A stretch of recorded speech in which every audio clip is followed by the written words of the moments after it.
All right, so it's been like 4 months. That is my fault because there were supposed to be things that happened and they didn't happen, and I took forever making things happen. So, uh, we have another person Wait, here what's besides just happening? me and Autumn. I don't know. You tell me. Movies are happening, I think. No. Oh.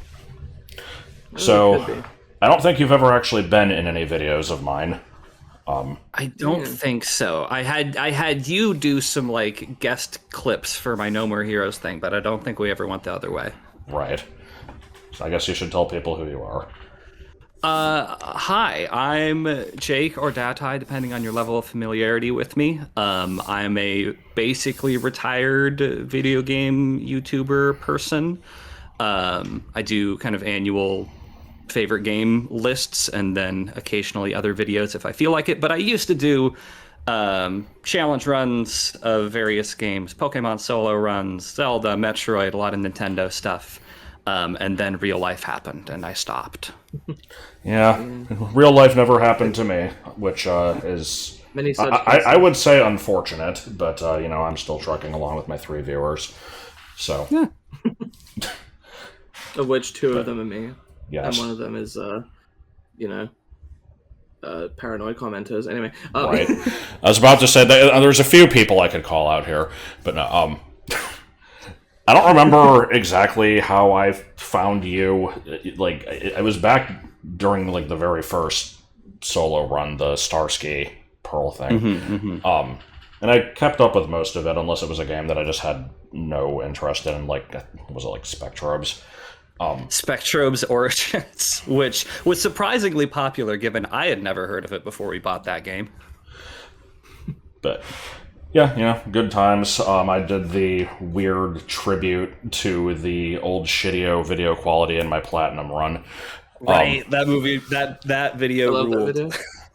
I did not expect that. It was so good. Video was really good. I liked the horrible whale noises.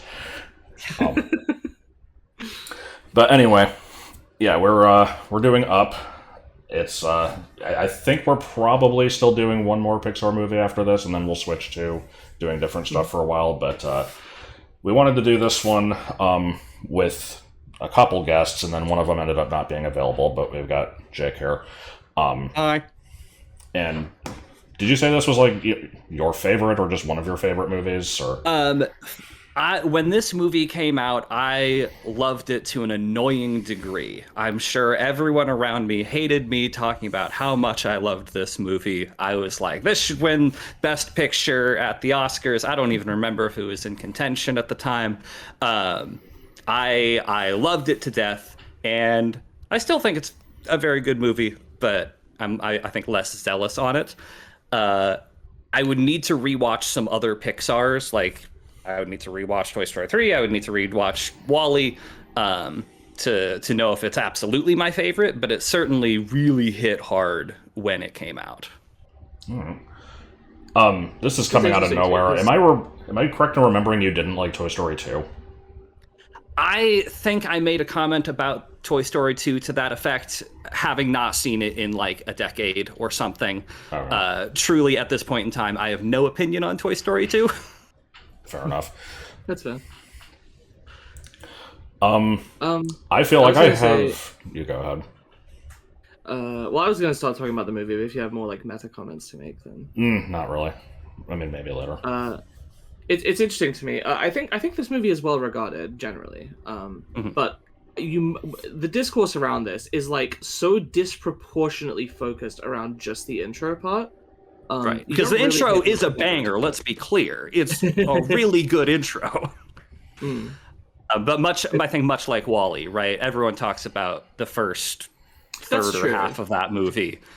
And the Yeah, rest is That fun. is an interesting comparison. I didn't think about that. And yeah, when we talked yeah. about Wally, I mentioned that I do like the style that the first part went for, but the movie needed to have more to it, and I like the second part Mm. also. Hmm. Hmm. There is also an extent to which like there's a difference between the first third or first half of a movie versus isn't it literally like the first 10 minutes are the part that people talk about Yeah, in this there's one? kind of a prologue section. I think it's about 10 Yeah. minutes. hmm There's like a whole most of the movie Right. after Yeah. that. Like vast majority of the movie. And I mean, what do I remember from it? There's a funny talking dog. There's like an old guy. There's a different old guy. There's a little boy. Don't forget the bird. With a oh yeah, the strange bird. The little boy All those has things like are correct. propeller cap and a lollipop. That part's probably not true. That's how I imagine him in my head. So I forget, because we've not talked about these in a while. Have you seen this one, or is this part of the gap where you haven't watched any of them? Me? Oh no, I have seen this. Yeah, this I believe is it Toy Story 3 next? Yeah. Okay, this is the last one of the like block that I had seen as a kid. Okay. I did see this one.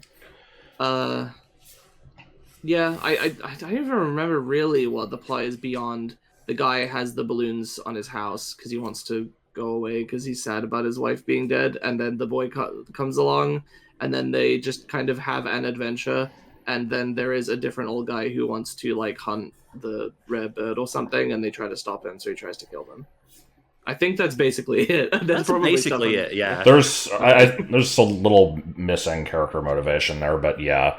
The thing I was going to say is that, I haven't seen this movie in ages. I couldn't really estimate the last time. It's probably like close to 15 years. So, there I just estimated it. Good. Anyway, it feels like I haven't seen some of the newer Pixar movies. Like, I don't really know what Luca is about, for instance. But of the ones I have seen, which is everything prior to Soul, it feels like the one that can be least summed up with just like, a very basic statement of like, this is about toys that are alive. This is about robots in a, polluted future. It's like, what is this movie about? This is a house that floats away, and also there's like a weird old guy and talking dogs. It's like, it feels weird for Pixar. It's like unfocused, yeah. It doesn't have like a core. This is what you're saying. This is what it's about, type of thing. Yeah, there's a joke about like Pixar movies are. What if this robot had emotions? What if toys had emotions? Yeah, what if emotions had emotions? What if emotions had emotions? Right?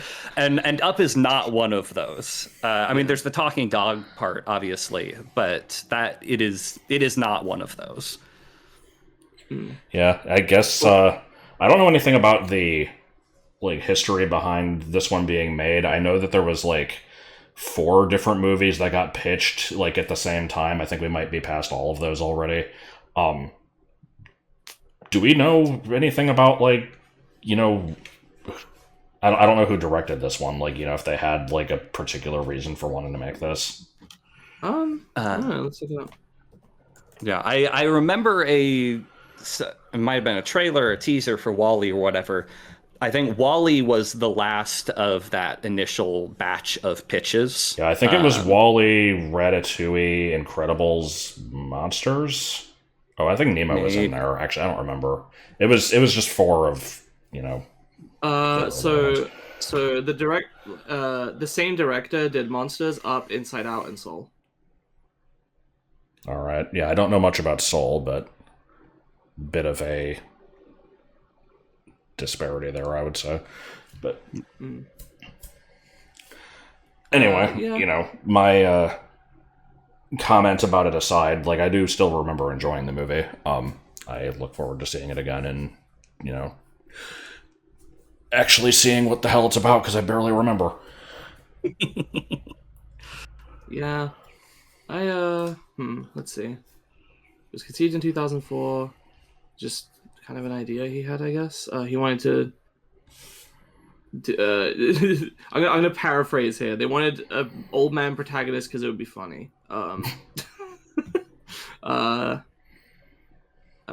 Yeah, there is some good like visual humor involved with the villain's old, the protagonist's old versus old. There's some good humor there, right? Yeah, I'm struggling to remember any like very specific things beyond that. Yeah, I don't know if I have much else to say prior to the rewatch. I don't have like any major stories to tell about this one. I saw it at some point after release. I didn't see it in the theater. I saw it twice in theaters and cried both times. Yeah, I guess if I want to say one more thing before we go, go watch the movie. You said you don't know much about Luca. I don't either, but I think that one can be summarized in a single sentence. I think it is about mer people. I mean, I know it involves them. I figured it had a little bit more to it. Oh, okay. I don't know. Anyway. All right. I guess we will cut back after we view it then. Mm-hmm. Right. H. Okay, so I've got to ask, how old is Charles Muntz supposed to be? I did think about this. It does work more or less, I think. I assume that he was in his late 80s.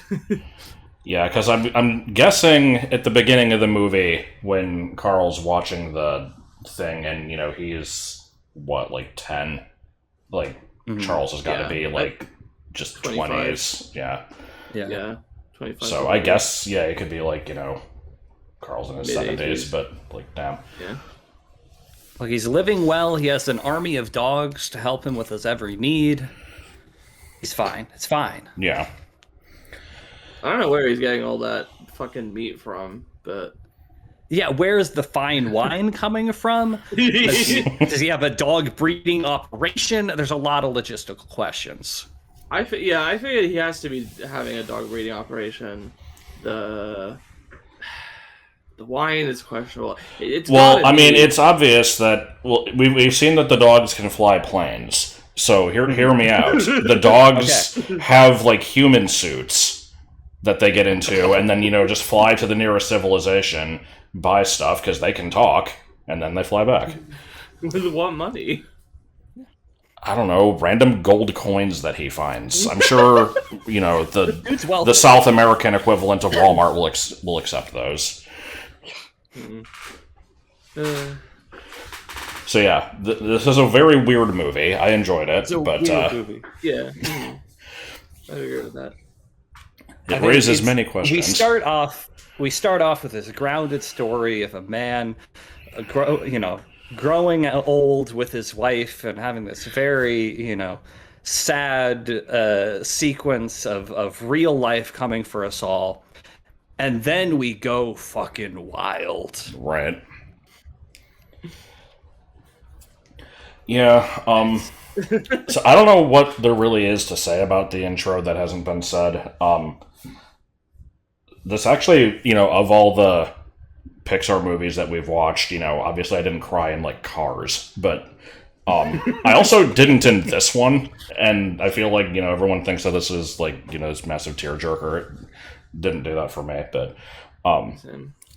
yeah, the opening, I mainly remember it because of the miscarriage part. I thought that there was much more focus on that. I forgot that it was just like this really quick, it happens and then they move on type of thing.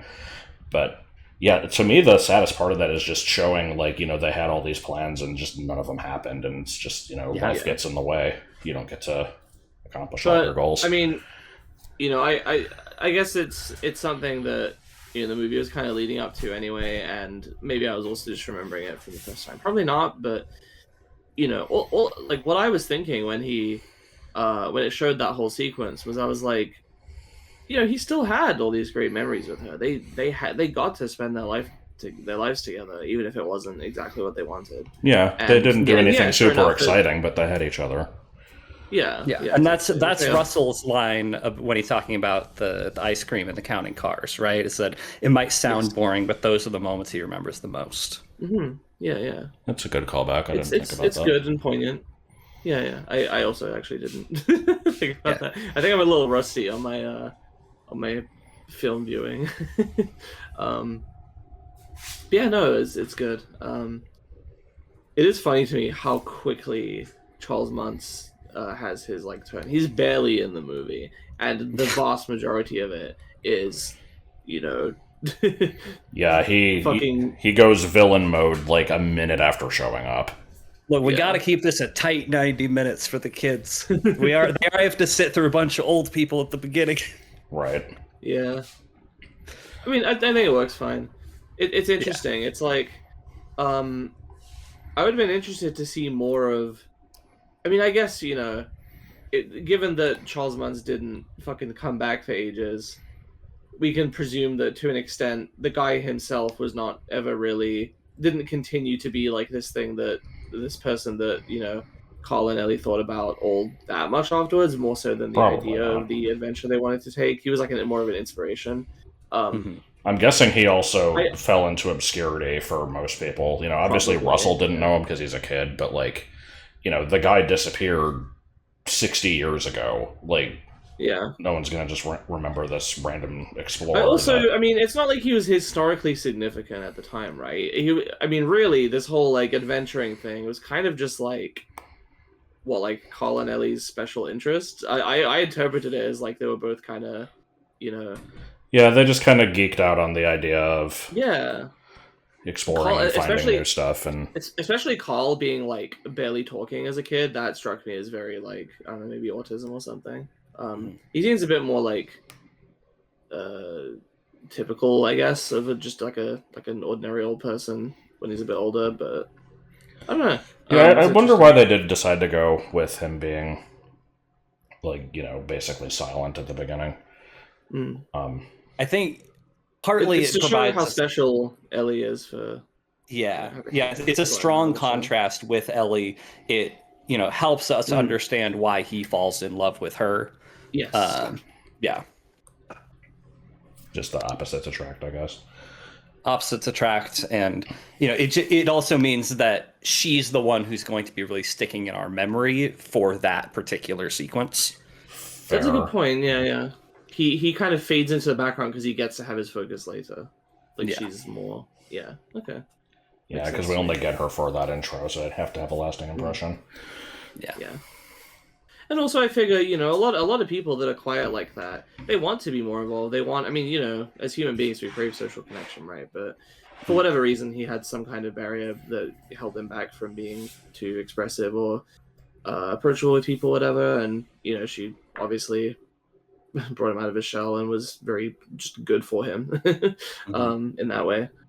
So that goes to further show, like, they obviously, not only did he really like her, but they obviously were just, it was a very, like, happy and healthy, like, dynamic that they had, and they were good for each other, and it was a good thing that they had.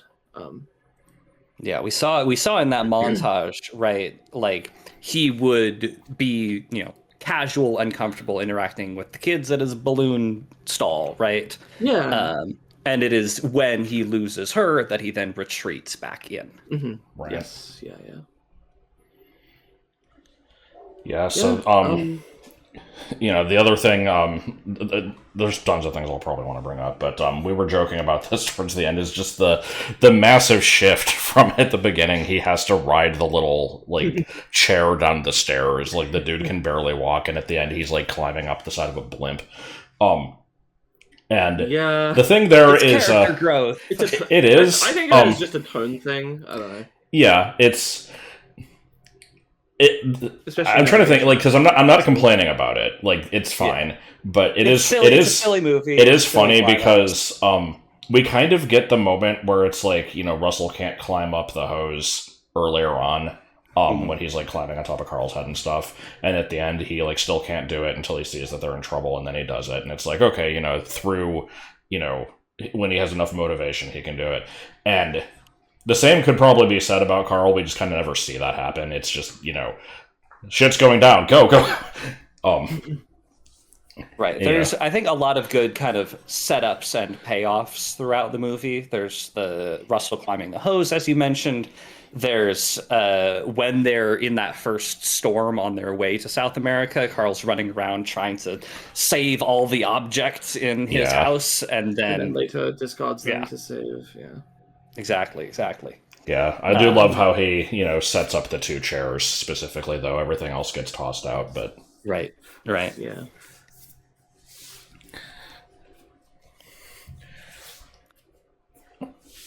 Oh, no. Not all at once now. I don't know, that's the thing. Like, the movie just kind of does a bunch of weird stuff, so it's hard to say, like, what to focus on. I feel like, if this is the fucking podcast we're supposed to talk about thoughts on the movie, but this is another case where I'm gonna have to say, like, if you've seen it, you get it. There's not really anything we can say that's not gonna have, at least subconsciously, left an impression. Yeah, I mean, we can just kind of talk about parts that we like and Yeah, stuff, though. I've got tons of scenes that I feel like, oh, I really like this particular element of this particular scene, which isn't necessarily the best for a podcast, but I could certainly do it. It's fine. These videos often go on for like an hour and don't really have any focus. Yeah. So like, I'm going to talk about the score, Michael Giacchino's score. I think this film has a very good score. This is before. So Michael Giacchino had already been working a lot. He'd done Alias, he'd done Lost. I feel like since this movie, he's just kind of become the default Disney soundtrack guy. But I think he does a great job in this movie. The theme is used and remixed and kind of reorchestrated in various different ways. Yeah, it's a simple little tune, but yeah, and I know there's like a clip of him talking about that particular lick, right? And he built this soundtrack basically around a chord, a slightly bittersweet chord, because that's the tone of looking back and thinking on the times with Ellie. It's bittersweet, and nowhere is that more prominent than in that scene we mentioned right before he starts tossing all the stuff out of the house, right? Oh, and here's this grand landing at Paradise Falls. Finally, he's made it, his goal. And there's no music. There's just the roaring of the falls. The landscape is desolate, no foliage whatsoever. All you can hear is the groan of the house as it settles into these steps. And there's a little bit of music, just a held kind of stagnant chord when he first walks in, and the music resumes once he starts flipping through that adventure book, right? And the memories and the good times start coming back. And it's good filmmaking. That's all I have to say. It's good filmmaking. Everything's working together. Yeah. And that's, I think, what I have to say about a lot of this movie, right, is that, this is not the most groundbreaking film in the universe, but everything works. Setups, payoffs, music's good, the visual's good. It's a good movie. Yeah, they wanted to tell this particular story, this idea of this character and his kind of, his history and how that's affected him, and explore that. And then they did just that. And then they threw in some funny talking dogs for the kids. Yeah. And look, I love the talking dogs. Let me be clear. I was laughing at them this time. I was laughing at them. I did 16 years ago. There was some good jokes to that. I think it's been a while since we did one of these, but for the early ones, especially like Toy Story, Bug's Life, I would always point out how like it felt like a lot of these concepts were kind of like vehicles for them to tell as many jokes within that kind of format or that like setting as possible, where it's like, there's not another movie where you can make jokes about the particular way that toys behave to quite this extent, for example. And that kind of fell off a little bit more and more as we started to get towards, like, I would say after, there was like Cars, okay, you can do car jokes. Ratatouille is kind of like, it doesn't have like a main thing it's all about, that all the jokes are themed around. And are there chef jokes? I don't know. I haven't watched it in a long time.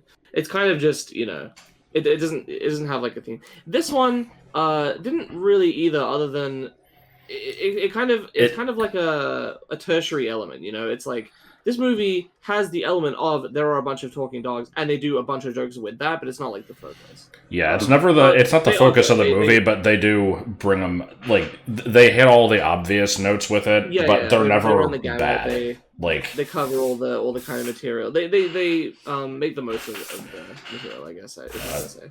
I just am always tickled when he calls Russell the small mailman. I love small mailman. That's such a good name. All your mailman friends can't help you now. Am I like missing something? Am I dumb? Why is he calling him a mailman? His outfit slightly resembles that of a mailman. I think that's the entire joke. There's the, think of basic cartoon dog jokes, and it's just like I completely forgot about the whole like dog hates the mailman thing. I thought they were I thought they were just calling him a mailman for like I thought I maybe missed like a setup where they like see him with some letters or something, and they're like, "Oh, that's his personality."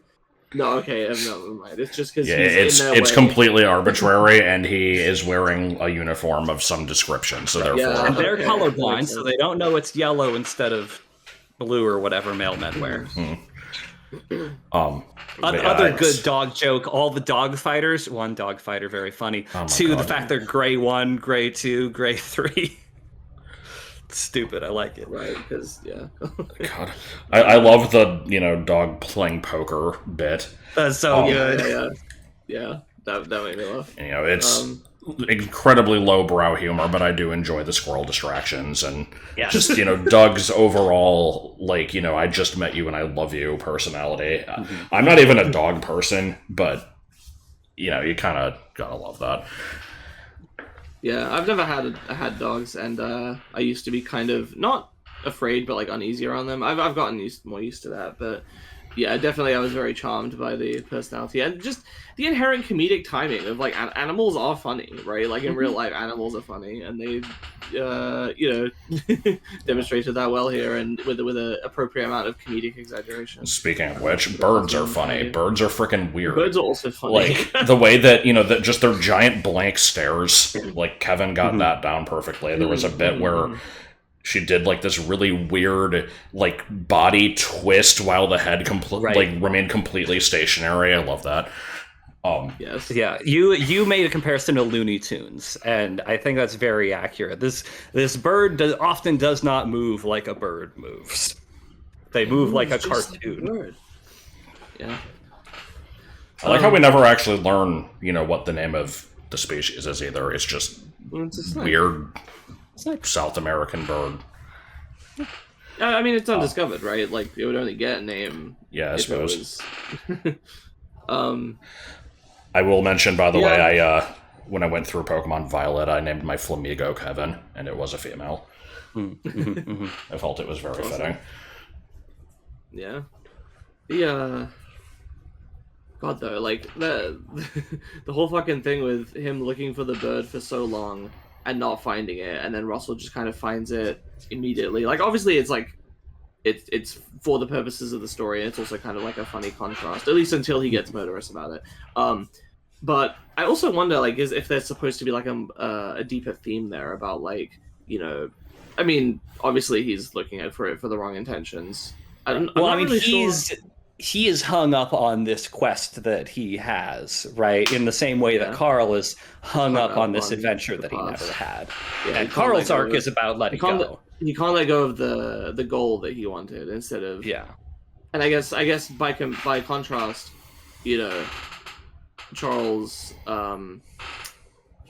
isolated himself in a similar way to Carl, but Charles basically actively kept choosing to do it out of this obsession, whereas Carl just kind of was, sad and lonely, basically. But yes, they're very much foils here, right?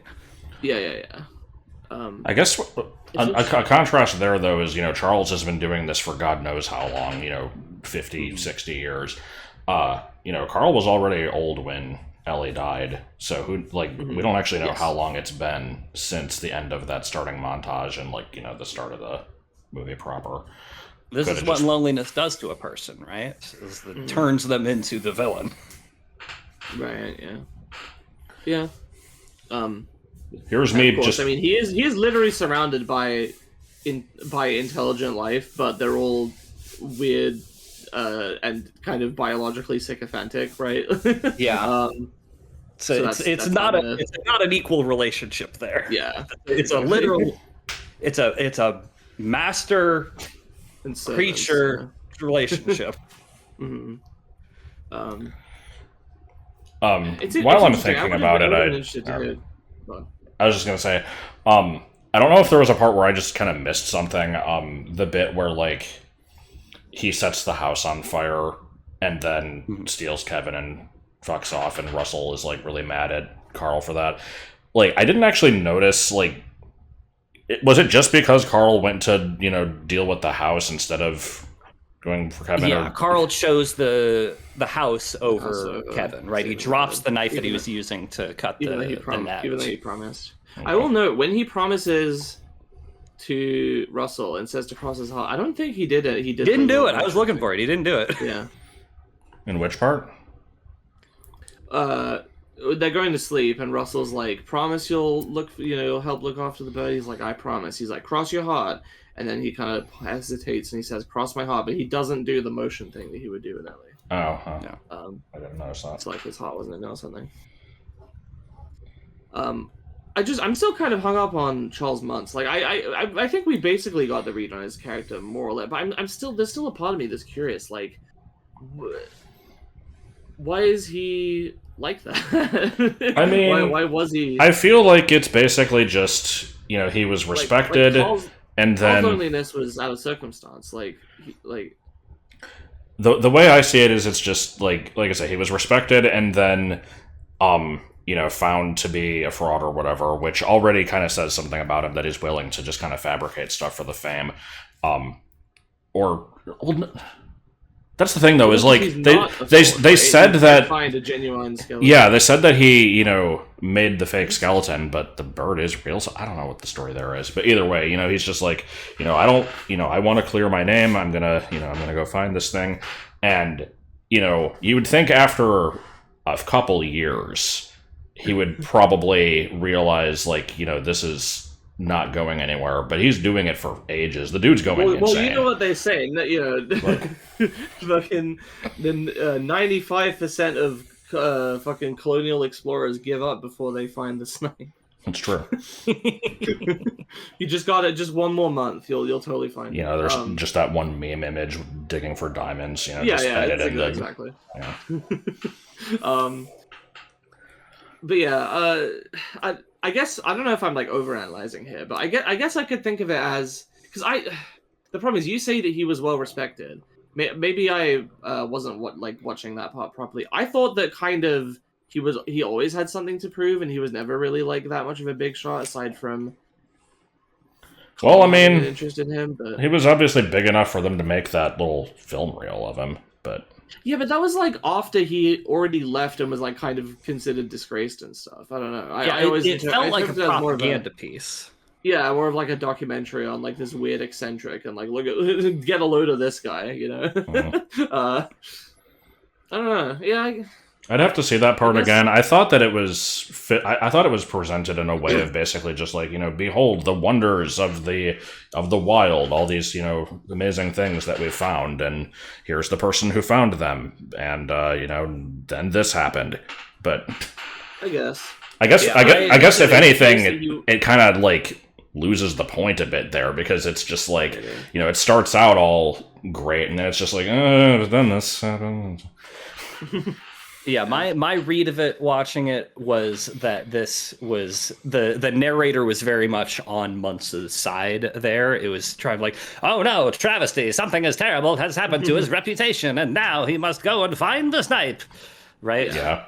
Yeah, I guess I would have appreciated, it might have taken away from the intro, but I would have appreciated a little more of like a sense of like, why is he doing this? But I guess it's not that hard to kind of extrapolate it if you take him as Carl's foil. It kind of stands to reason that, like, maybe, they have more things in common. Maybe he also was somebody that desired connection, but didn't have somebody that drew him out. So instead, he turned to kind of, I don't know what you'd call it. Like, not necessarily charlatanism, but like, needing to just impress people. Needing to one-up himself. Needing to. And forming kind of getting respect and admiration and connection with people, but in like a very shallow way, through people just being like, "Whoa, cool," but not really. And I think that's the dog thing, right? Dog, I have just met you, and I love you. He's surrounding himself with unconditional love. That's a really, really good point, actually. Yeah. I was also gonna add that, like, if he did have kind of some renown and then he lost it and needs like. The fact that he's so obsessed in getting it back, you can kind of see it as like him feeling that he has lost something and trying to get that back, much in the same way that Carl obviously lost Ellie, but that's a deeper connection, whereas his is more of a shallow, like, I want my fame and fortune back or whatever, because that's all he had. I don't know. No, that is interesting though. Yeah, that's I don't think I've ever heard that connection in any videos I've watched on this, which, to be fair, is probably the old Disney December. And that's about it. I'm not going to claim that any insights are new, but that was from my head at least. It works pretty well. We don't claim for any of our insights. Honestly, it's just whatever we happen to think of, and if it's been said before, whatever. Nobody asked for this podcast in the first place, and we're doing it anyway just because we want to. I can tell you what has been discussed before is round versus angular shapes in relation to Carl and Ellie with their chairs. Yeah, I like Carl's. Like the balloons are round, Russell is round. Yes. There is. It goes beyond just the chairs. It goes into the designs of. I mean, this is the type of thing that like experienced artists and animators are, always thinking of, at least subconsciously. Like it's not always as overt as like, make the guy's head square, but it's it's a thing to keep in mind that does have an influence on character design often. I wish I could remember what it was. One of the main dogs, not Alpha, but like the other two, had this voice that reminded me of something, and I was going to bring it up, and now I don't remember what it is. So I'm glad I brought it up again now. I can't believe the movie actually contributes to the false narrative around the notion of dogs having an alpha when it's not really like a thing that actually happens. Yeah, it's very problematic. Except, actually, I think the problem is that it only happens in captivity or something. Yeah. I guess they're kind of in captivity by being the servants of months, so maybe it works anyway. I also I appreciate that when they got invited for dinner, within the span of a few minutes, these dogs go and prepare, some fancy dish that's like, 2 bites for the 2 old guys, and then just here's a hot dog. And then they just eat anyway. Yeah, Russell didn't even get the hot dog. Justice for Russell's hot dog.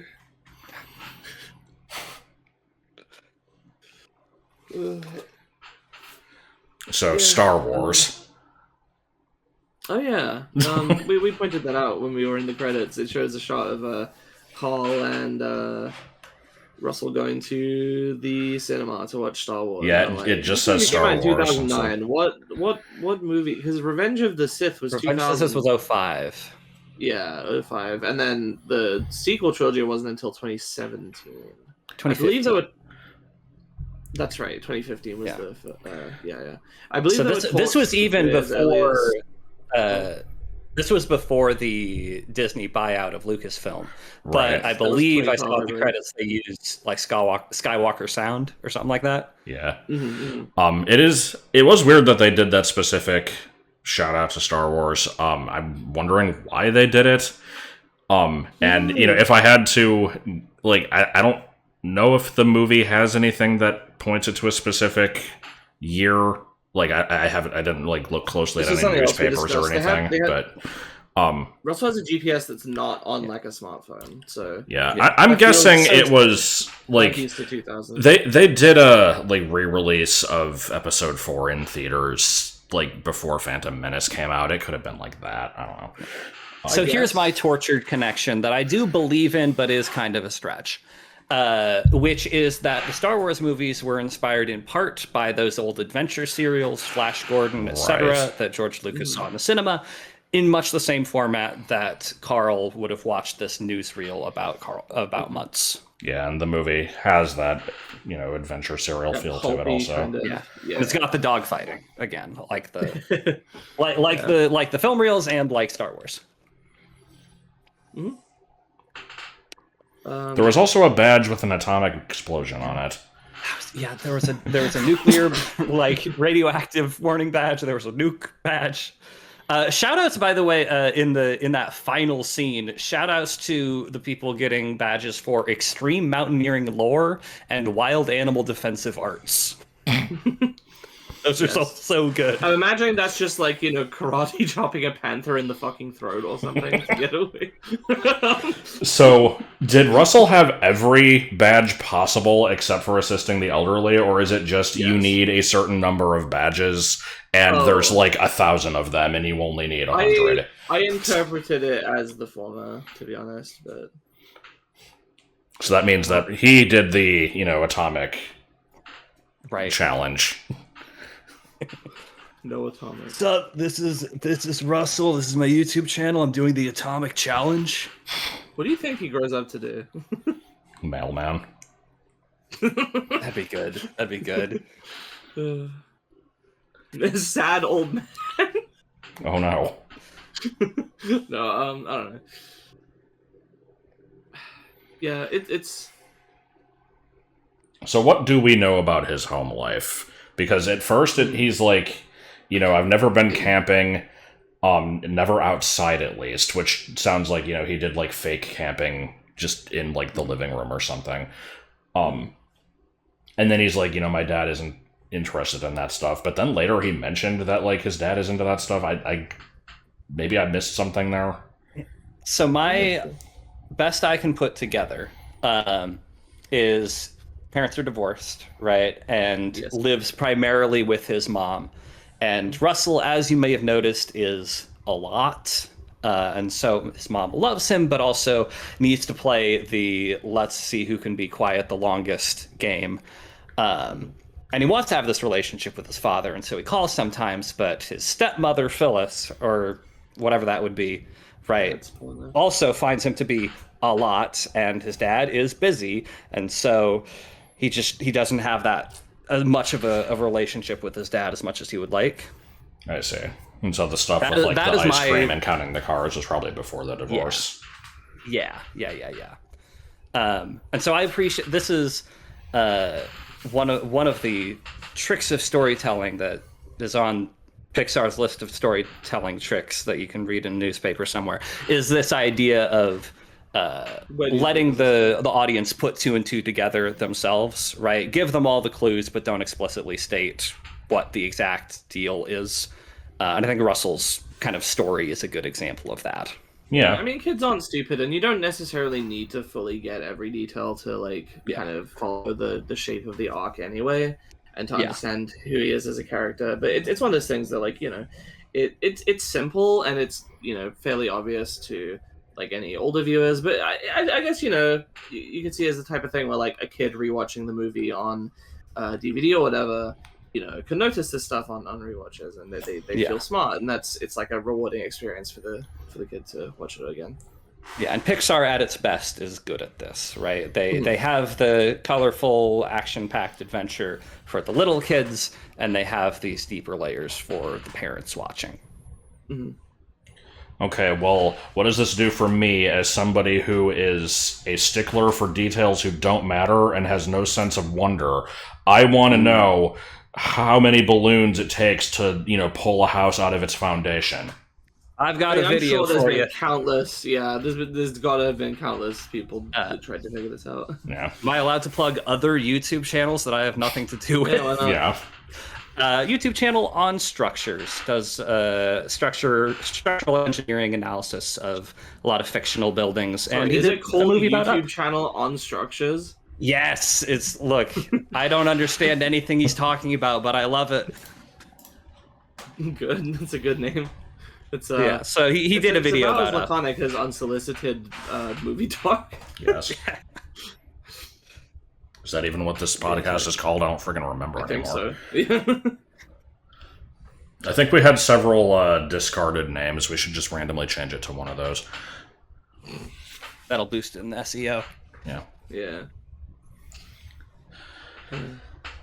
But yeah, I am, just kind of thinking through the movie scene by scene if there's anything else I want to talk about. And I mean, most of it kind of doesn't matter. It's just the part where they have a funky bird and a talking dog. It's like, oh wow, wacky characters. Here's something I can mention is I feel like Pixar tries to find an excuse to have something that is impressive in the world of 3D animation. You know, early on it was just rendering specific types of realistic kind of objects and scenarios, and then I was like, oh, in Nemo, it's probably the water effects in. Yeah, they had the fur in Monsters Inc. Right. Fur in Monsters Inc. I think in this one, it's just look how many balloons are on this house. Yeah, the balloons, the physics of the balloons. One thing I noted when they're first unveiled and the guys from the retirement home are looking up, there's this great kind of color refraction onto them and the landscape around them. There's also the scene with like there's the girl in her room and like the house moves past it and like you know the colors in the room just start going crazy because of the sunlight filtering through them. That's a really cool effect. Yeah. Is that ray tracing? Is that what that is? I don't know. I don't understand no idea. Modern gaming lingo. Not sure. All I know is, you know, just the, you know, watch us render all these balloons thing is just reminding me of how Pikmin was originally just like, let's show off the fact that we can have 100 individually moving things at once. Yeah.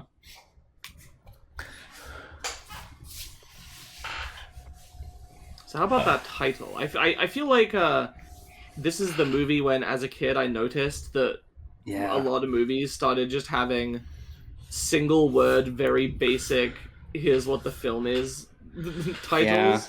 Was Brave after this? Brave is after this. And you know, these are normal. There's normal Disney instead of Pixar, but yeah, you've got like Tangled, Frozen. Yeah. I mean, you got this even outside of animation. There was like Oblivion, right? Lucy 2014, which is a fucking travesty of a movie. I always bitch about this movie. Anyway. Yes.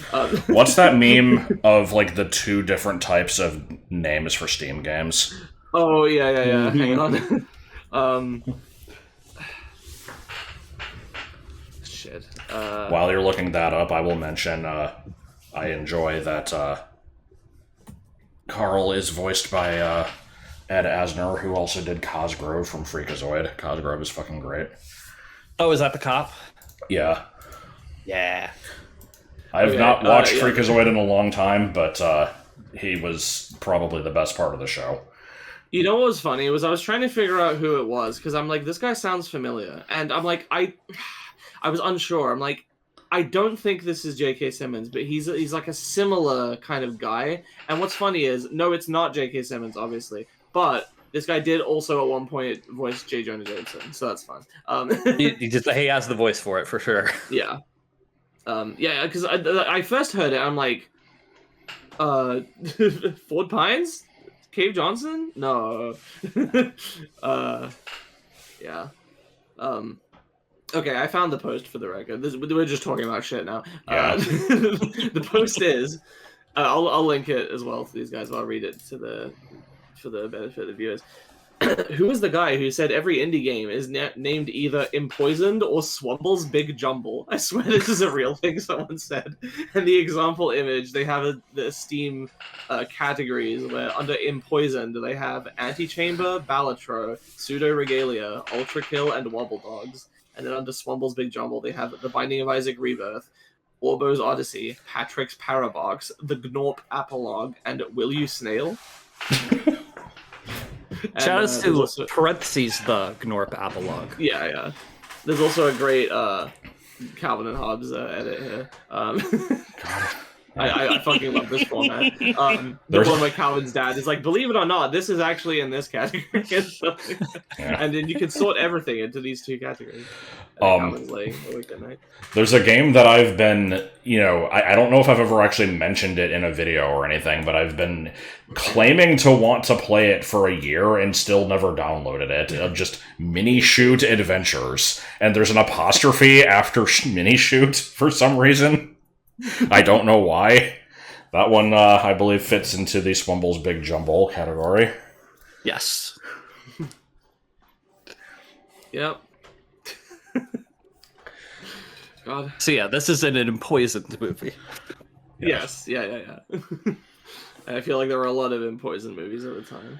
And then, of course, I mean, I don't know if Swomble's Big Jumble is really applicable, but, in the complete opposite world of things, you do have all the anime and light novels with the really long titles that are like I can't believe that my first cousin's baby is traveled back in time to try to kill me with a chainsaw while I got transported to another world with only a pocket full of a can of beans and a pocket full of dreams.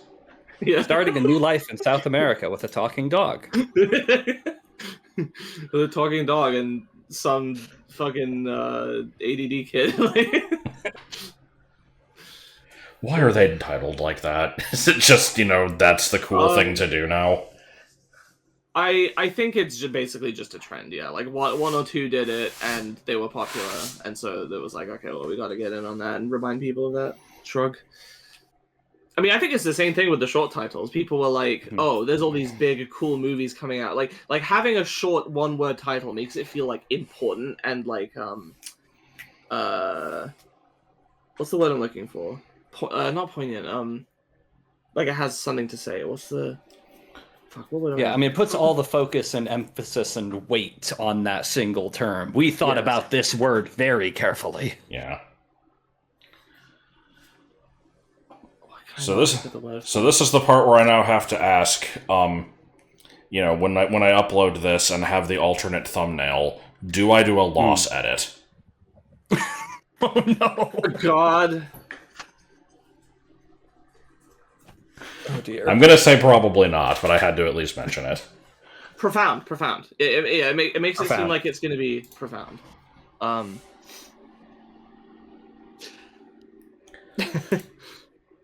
It gives a sense of definitiveness. It's like this is the movie about going up. Yes. Yeah. No other movie has us go up to this extent. Up in the air, get out of here. But actually, they spend most of the movie on the ground. I wonder, because the ending sequence all takes place up in the air. I wonder. It probably is still a minority of the time. Yeah. Yeah, I'm wondering what another good title for this one would have been, because I think up to this point most of the other Pixar movies are, a lot more descriptive, or are just Wall-E is just the name of a character. Right. I guess this one was so off the wall. They're like, well, we can't call it, I thought I remembered float. skimming on the Wikipedia page that it had an original title. It did. It said originally titled Heliums. Yeah, Up is better. I don't think that one would have. Yeah, titles are hard. Up is fine. The only one that comes to mind would be Adventure is out there, and I don't know about that. Well, Spirit of Adventure. What's that recent Disney movie, Strange Adventure? Strange World. Strange World. Yeah, that's which is just a terrible title. It's a title for a movie that nobody saw and was one of the 16 movies that featured the first openly gay Disney character. Yeah. I can't wait until they do it. For real this time. For real this time. Strange New World is weird because I remember that I had never heard of it until I was gonna go visit Josh for the first time, and at the airport there were ads for Strange World everywhere for some reason. They were like really hyping up this movie all of a sudden. I'm like, what is that? This is a Disney movie? Okay. Yeah. I haven't heard of it. And then it came out to people were very I would say whelmed, but no, I think they were just underwhelmed. Yeah. I'm going to be honest. I still haven't heard of this movie. We've been talking about it for several minutes. I've still never heard of it. Yeah.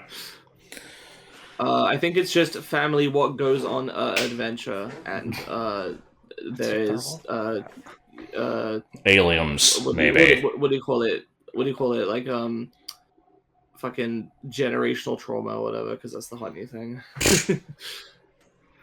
But they just did that with Encanto. Yeah. Well, that's the thing, right? That movie did well, so now they're doing it for everything. God. That's how these things I work. need to see Encanto. I know that one's at least good. I think we're just yapping at this point. Yeah, we are. We've almost hit the 45-minute point. Is there a point in looking at the Wall-E comments now that it's been 4 months? Oh God, we probably should just to keep it up.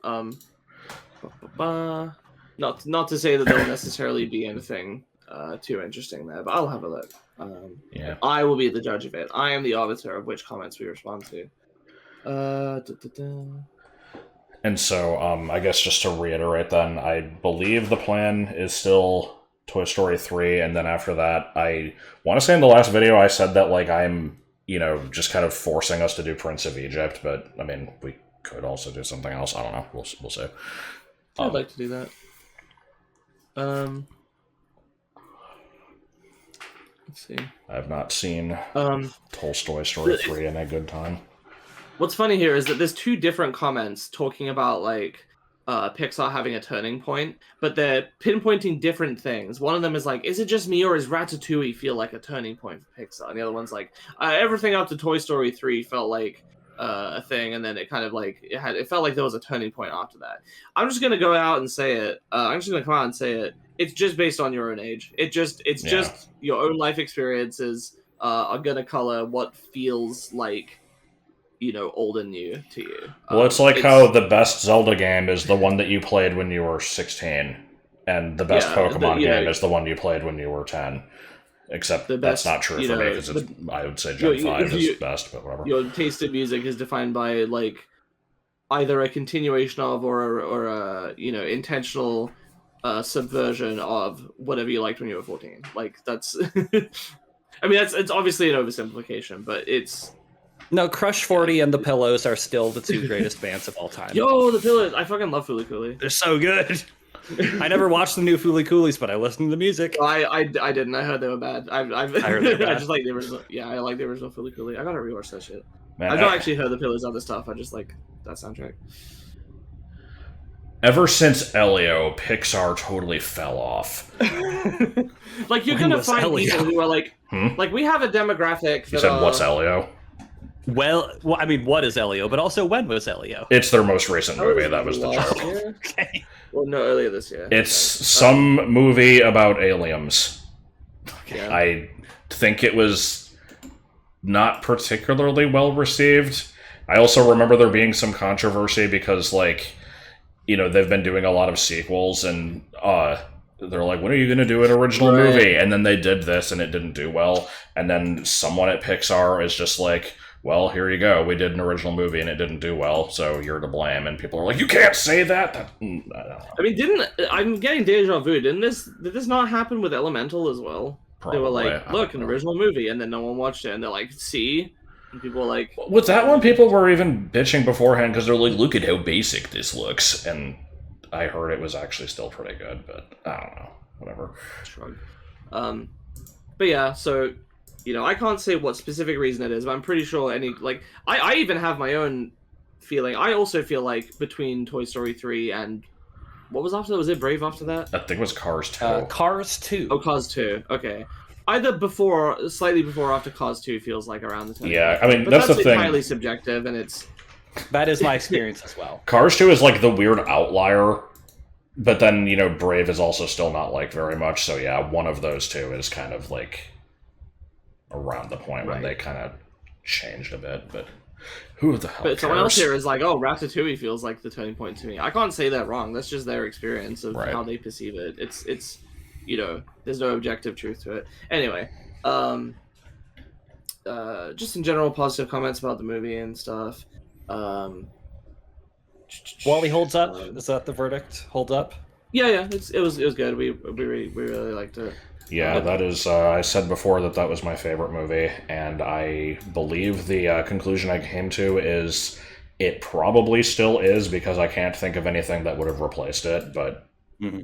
Yeah, we don't watch enough new films to really, have, much to contest it, I guess. Yeah.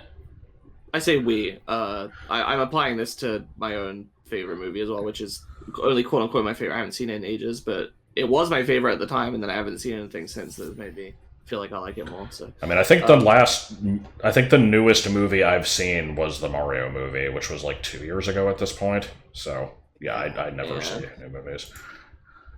And then there's one more comment here that I'm a fake fan. I watched it on the fucking airplane. But yeah, there's one more comment here that you hearted, actually, Josh. It says, the scene where Wally loses his memory, I'm pretty sure it's supposed to be the conclusion to Eve's character arc. So at the beginning, she's strictly focused on her directive and is only mildly amused by Wally's antics. She's literally blowing shit up everywhere. There's not really any humanity to her. And so then her desperation to bring Wally's memory back is supposed to show how far she's come in learning to care for things around her. And it makes their relationship come full circle. At the beginning, it's Wally bringing out Eve's humanity, and at the end, it's the opposite. Eve has to share that spark with him in order to bring him back. Yeah, good point, good analysis. Despite the, like I said, I hearted the comment, and yet it was 4 months ago, so I don't remember it. But yeah, that was a good point. Mm-hmm. So, Toy Story 3 next time, I guess. And then we'll see what happens after that. And then beans. Thanks very much for joining us. Yeah, absolutely. It's been a pleasure to hang out. And if of course, if there's another film animated, or we're mostly sticking with animated for now, but if we ever expand as well, if there's something you particularly like to watch along with us and be on another podcast for, I'd love to have you on again. Yeah, keep me in the loop for sure. Yeah, if you have any other, ones that are, very close to you, you can let us know, and we'll potentially do those whenever you're available. Mm-hmm. So, anyway, next one will not be 4 months away. We'll try to keep these a little more regular.